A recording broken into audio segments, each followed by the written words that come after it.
Mabuhay! Ako si Emir at tayo'y muling magbalik tanaw sa nakaraan. Parte ang video na ito ng aking mahabang bitinserye tungkol sa anti-terror law. Para panoorin ang buong video, pindutin ang link na nasa end screen o nasa description.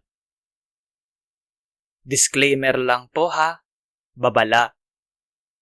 Para lang po magbigay impormasyon ang video na ito. Hindi po payong legal. Salamat po. Ano po ba yung kahalagahan ng logbook? Dapat po malinaw at maikling nakalagay doon.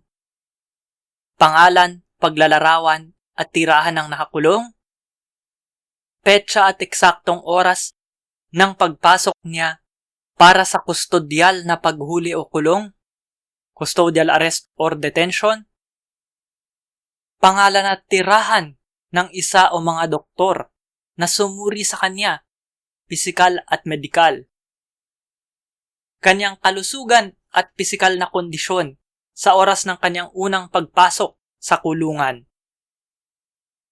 petsa at oras ng bawat pag-alis mula po sa kanyang selda para sa interogasyon o para sa anumang layunin, petsa at oras ng pagbabalik ng nakakulong sa kanyang selda, pangalan at tirahan ng isa o mga doktor na nagsuri sa kanya pagkatapos ng bawat interogasyon, pisikal at medikal na nagsuri, buod ng resulta ng pisikal at medikal na pagsusuri pagkatapos ng bawat interogasyon. Bakit po mahalaga ito?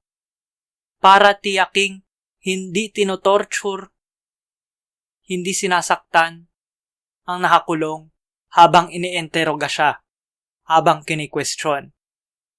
Muli po, right against torture, nasa saligang batas po yan.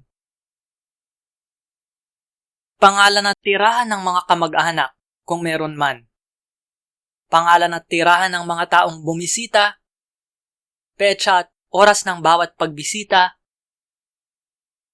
petsa at oras ng bawat hiling ng nakakulong na makipag-usap sa kanyang abogado,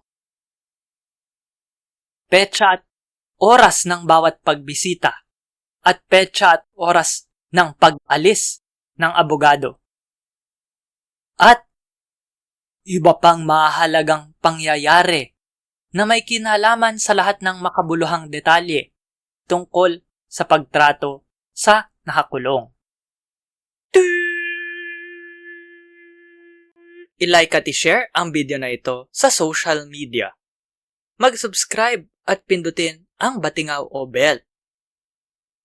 Panoorin ang iba pang Emir's Bitin, baliktanaw/inhindsight. Suportahan ang palabas sa Patreon, sa PayPal, o magbigay ng crypto. Salamat sa kapatid kong si G-G Arts para sa aking avatar. Tignan at suportahan ang kanyang mga gawa sa mga link sa description. Para po panoorin ang buong seryeng ito, pindutin ang link na lalabas sa end screen. Dapat ngayon na. Maraming salamat po. Hanggang sa muli. At ingat.